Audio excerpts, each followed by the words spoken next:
गुरुदेव भगवान की जय। 17वां अध्याय। गुरु ब्रह्मा गुरु विष्णु गुरुदेवो महेश्वर, गुरु साक्षात परम ब्रह्मा तस्मै श्री गुरुवे नमः। जय गुरुदेव भगवान की जय।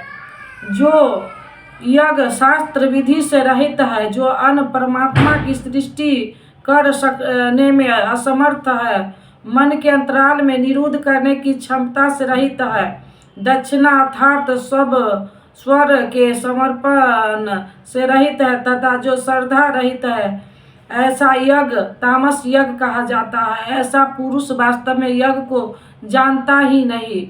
अब प्रस्तुत है तप। परमदेव परमात्मा दैत्य पर जय प्राप्त करने वाले तेज सतगुरु और ज्ञानी जनों का पूजन पवित्रता, सरलता, ब्रह्मचर्य तथा अहिंसा शरीर संबंधी तप कहा जाता है। शरीर सदैव वासनाओं की ओर बहकता है, इसे अंतकरण की उपयुक्त प्रवृत्तियों के अनुरूप तपाना शारीरिक तप है। उद्वेग न पैदा करने वाला प्रिय हितकारक और सत्य भाषण तथा परमात्मा में प्रवेश दिलाने वाले शास्त्र के चिंतन का अभ्यास, नाम जप, यह वाणी संबंधी तप कहा जाता है। वाणी विषयों मुखी विचारों को भी व्यक्त करती रहती है, इसे उस ओर से समेट कर परम सत्य परमात्मा की दिशा में लगाना वाणी संबंधी तप है। अब मन संबंधी तप देखें। मन की प्रसन्नता, सौम्य भाव, मन अर्थात इष्ट के अतिरिक्त अन्य विषयों का श्रवण भी न हो, मन का निरोध, अंतरन की सर्वथा पवित्रता, यह मन संबंधी तप कहा जाता है। उपयुक्त तीनों शरीर, वाणी और मन का तप मिलाकर एक सात्विक तप बनता है। फल को न चाहते हुए अर्थात निष्काम कर्म से युक्त पुरुष द्वारा परम श्रद्धा से किए हुए उपयुक्त तीनों तपों को मिलाकर सात्विक तप बनते हैं। अब प्रस्तुत है राजस तप। जो तप सत्कार, मान और पूजा के लिए अथवा केवल पाखंड से किया जाता है, वह अनिश्चित एवं चंचल फल वाला तप राजस कहा गया है। जो तप मूर्खता पूर्वक हट से मन, वाणी और शरीर के पीड़ा सहित अथवा दूसरों को अनिष्ट करने के लिए बदले की भावना से किया जाता, वह तप तामस कहा गया है। इस प्रकार सात्विक तप से शरीर, मन और वाणी को मात्र इष्ट के अनुरूप ढालना है। राजस तप में तप की क्रिया वही है, किंतु दम्मा मान समान की इच्छा से तपते हैं। प्रायः महात्मा लोग घर बार छोड़ने के बाद भी इस विकार के शिकार हो जाते हैं। और तीसरा तामस तप अवधि पूर्वक होता है, दूसरों को पीड़ा पहुंचाने के दृष्टिकोण से होता है। अब प्रस्तुत है दान। दान देना ही कर्तव्य है। इस भाव से जो दान देश, स्थान, काल, समय, अनुकूल और सत्य पात्र के प्राप्त होने पर बदले में उपकार की भावना से रहित होकर दिया जाता, वह दान साध्वी कहा गया है। जो दान क्लेश पूर्वक जो देने नहीं बनता लेकिन देना पड़ रहा है तथा प्रत्यय उपकार की भावना से कि यह करूँगा तो यह मिलेगा अथवा फल को उद्देश्य बनाकर फिर दिया जाता है, वह दान राजस कहा गया है। जो दान बिना सत्कार की अथवा तिरस्कार पूर्वक झिझक कर अयोग्य देश काल में अनाधिकारियों को दिया जाता है, वह दान तामस कहा गया है। पूज्य महाराज जी कहा करते थे, हो कुपात्र को दान देने से दाता नष्ट हो जाता है। ठीक इसी प्रकार श्री कृष्ण का कहना है कि दान देना कर्तव्य है। देश काल और पात्र के प्राप्त होने पर बदले के उपकार में न चाहने की भावना से उदारता के साथ दिल जाने वाला दान सादगी है। कठिनाई से निकलने वाला बदले में फल की भावना से दिया जाने वाला दान राजस है। बिना सत्कार के कियों के साथ प्रतिकूल देश काल में कुपात्र को दिया जाने वाला दान तामस है, लेकिन है दान ही। किंतु जो देह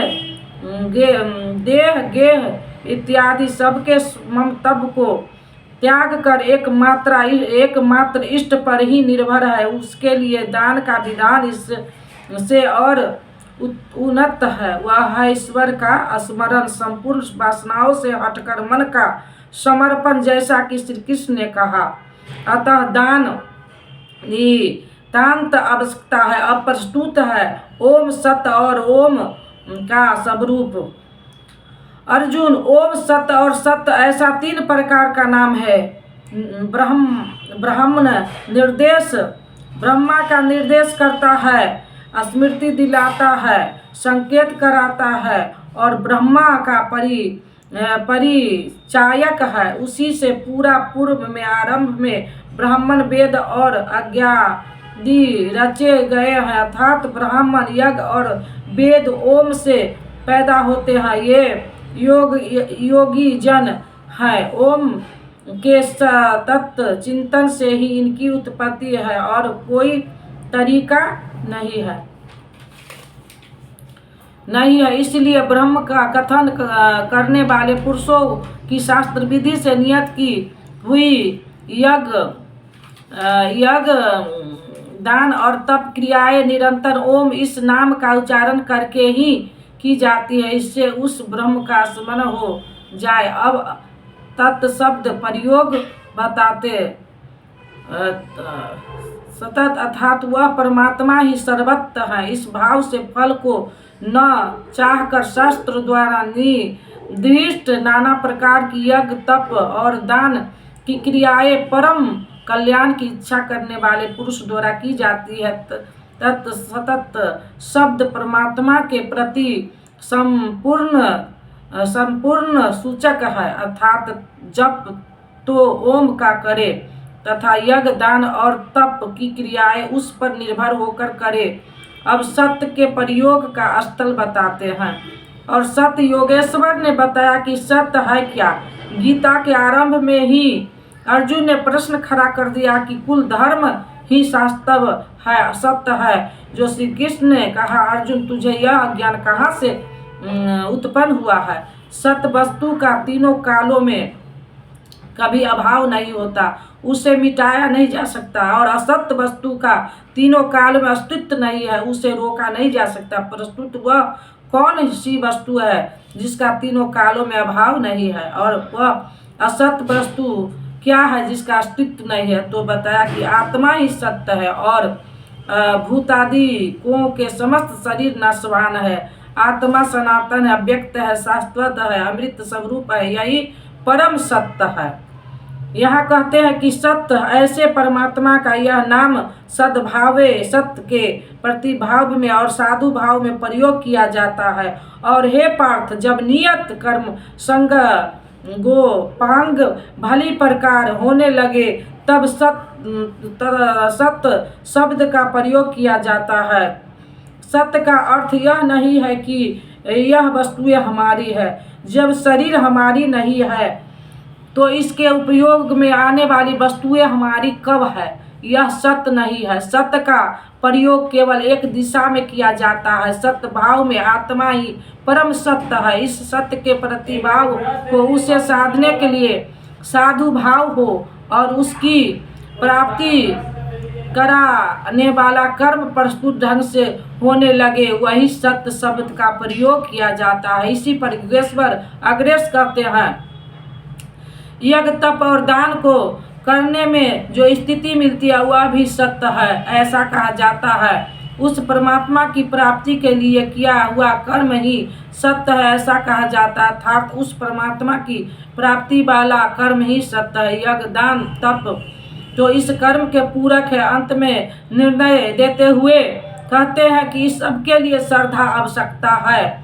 हे पार्थ, बिना श्रद्धा के किया हुआ हवन, किया हुआ दान, तपा हुआ तप और जो कुछ किया हुआ कर्म है वह सब असत्य है, ऐसा कहा जाता है। वह न तो इस लोक में और न परलोक में ही लाभदायक है। अतः समर्पण के साथ श्रद्धा निशांत आवश्यकता है। निष्कर्ष इस अध्याय के आरंभ में ही अर्जुन ने प्रश्न किया कि भगवान जो शास्त्र विधि को त्याग कर और श्रद्धा से युक्त होकर यजन करते हैं, लोग भूत भवानी अनाथा पूजते हैं, सरते हैं, पूजते ही रहते हैं, जो उनकी श्रद्धा कैसी है, साध्वी है या राजसी अथवा तामसी। इस पर योगेश्वर श्री कृष्ण ने कहा, अर्जुन यह पुरुष श्रद्धा स्वरूप पुतला है, कहीं न कहीं उनकी श्रद्धा होगी ही।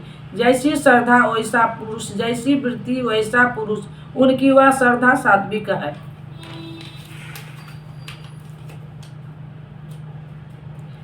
इस प्रकार श्रीमद् भागवत गीता रूपी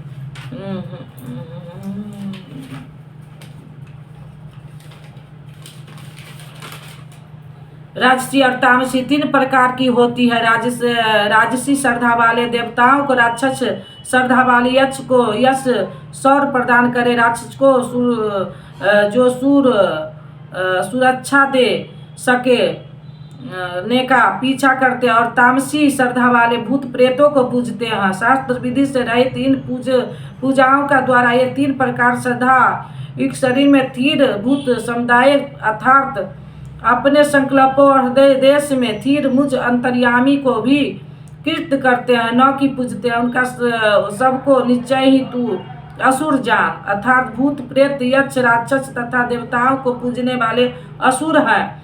देवता प्रसंग को श्री कृष्ण ने यहाँ तीसरी बार उठाया। पहले अध्याय 7 में उन्होंने कहा कि अर्जुन, कामनाओं से जिनका ज्ञान हर लिया गया है वह मूढ़ बुद्धि अन्य देवताओं को पूजा करते हैं। दूसरी बार अध्याय 9 में उसी प्रश्न को दोहराते हुए कहा, ना देवताओं की पूजा करते हुए भी मुझे ही पूछते, किंतु उनका वह पूजन अवधि पूर्वक अर्थात शास्त्र विधि निर्धारित विधि से भिन्न है, अतः वह नष्ट हो जाता है। यह अध्याय 17 में उन्हें आसुरी स्वभाव वाला कहकर संबोधित किया है। श्री कृष्ण के शब्दों में एक परमात्मा की ही पूजा का विधान है। तदंतर योगेश्वर श्री कृष्ण ने 4 प्रश्न किए, आहार, यज्ञ, तप और दान। आहार 3 प्रकार के होते हैं। सात्विक पुरुष को आरोग्य प्रदान करने वाला, स्वाभाविक प्रिय लगने वाला ही आहार प्रिय होते हैं। राजस पुरुष को कड़वे, छिन्न, उस खटपटे, मसालेदार, रोगवर्धक आहार प्रिय होते हैं। तामस पुरुष को जूठा, बासी, अपवित्र आहार प्रिय होता है। शास्त्र विधि से निर्दिष्ट यज्ञ को आराधना की अंत क्रियाएं है, जो मन का निरोध करता है। फलाकांक्षा से रहित वह यज्ञ साध्वी है। दम प्रदर्शन तथा फल के लिए किया जाने वाला वही राजस है। और शास्त्र विधि से रहित मंत्र, दान तथा वगैरह श्रद्धा से किए हुए यज्ञ तामस है। देव परमात्मा में प्रवेश दिलाने वाली सारी योग्यताएं जिनमें है उन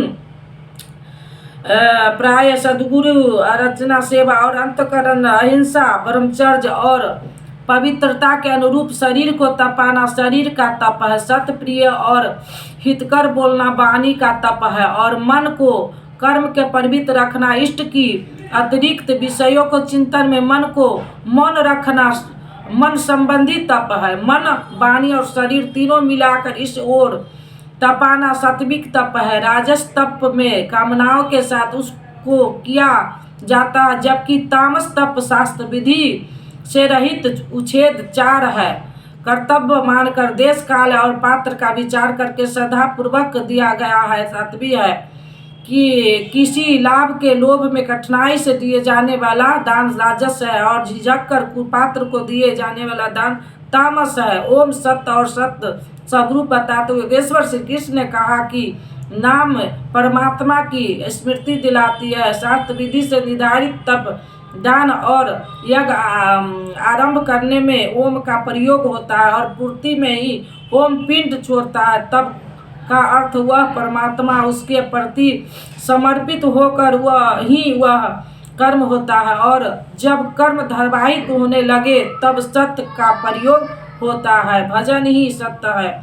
सत्य के प्रति भाव और साधु भाव में ही सत्य का प्रयोग किया जाता है। परमात्मा की प्राप्ति करा देने वाली कर्म, यज्ञ, दान और तप के परिणाम में भी सत्य का प्रयोग और परमात्मा में प्रवेश दिलाने वाला कर्म निश्चय पूर्वक सत्य है, किंतु इन सबके साथ श्रद्धा आवश्यकता है। श्रद्धा से रहित होकर किया हुआ कर्म, दिया हुआ दान, तपा हुआ तप न इस जन्म में लाभकारी है न अगले जन्म में ही। अतः श्रद्धा अपरिहार है। संपूर्ण अध्याय में श्रद्धा पर प्रकाश डाला गया और अंत में ओम सत्य और सत्य की विधि व्याख्याओं प्रस्तुत की गई, जो गीता के श्लोक में पहली बार आया है। अतः इस प्रकार श्रीमद् भगवत गीता रूपी उपनिषद एवं ब्रह्म विद्या तथा योग शास्त्र विषय श्री कृष्ण अर्जुन के संवाद में ओम सत्य सत्रय विभाग योग नाम 17वां अध्याय पूर्ण होता है। इस प्रकार श्रीमद् परमहंस परमानंद जी के शिष्य स्वामी अग्रानंद कृत श्रीमद् भगवत गीता के भाषार्थ गीता में ओम सत्य श्रद्धात्रय विभाग योग नामक 17वां अध्याय पूर्ण होता है। हरिओम तत्सत। अब दे दो गीता ज्ञान मिटे अज्ञान, गुरु जी हमारे हम आए शरण तुम्हारे। बालकपन खेलन में खोया, जौवन निंद्रा में तू सोया, भयभीत हो गई जर्जर का तो हमारे हम आए शरण तुम्हारे। भयभीत हो गई जर्जर का तो हमारे हम आए शरण तुम्हारे। सुत मात पिता बांधव दारा, नस्वर संबंध ए सारा, जाएंगे संग शुभा शुभ कर्म हमारे हम आए शरण तुम्हारे। जाएंगे संग शुभा शुभ कर्म हमारे हम आए शरण तुम्हारे। गुरु कर में जग की माया में सुख पाता था इस काया में, निज ज्योति से ज्योति जगाओ गुरु जी हमारे हम आए शरण तुम्हारे। निज ज्योति से ज्योति जगाओ गुरु जी हमारे हम आए शरण तुम्हारे। सेवक पर स्वामी दया करो, भव भय बंधन आप हरो, कर्मों के दोष न देखो आप हमारे हम आए शरण तुम्हारे। गुरु चरणों में ये अर्जी है, आगे प्रभु आपकी मर्जी है, गुरु कृपा मिले तो जागे भाग हमारे हम आए शरण तुम्हारे। अब दे दो गीता ज्ञान मिटे अज्ञान, गुरु जी हमारे हम आए शरण तुम्हारे। नीलामुज श्यामल कोमलांगम सीता समारो, पितवाम भाग्य भानुमा साहेब चारु चापम नमामि राम रघुवंश नाथम। कर्पूर गौरम करुणावतारम संसार सारम भुजगेन्द्रहारम, सदा वसंतम हृदयारविंदे भवम भवानी सहितम नमामि। तुमेव माता च पिता तुमेव बंधु च सखा तुमेव विद्या द्रविणम तुमेव सर्वम मम देव देव। ओम शांति शांति शांति शांति शांति शांति शांति शांति शांति। जय गुरुदेव भगवान की जय। ओम।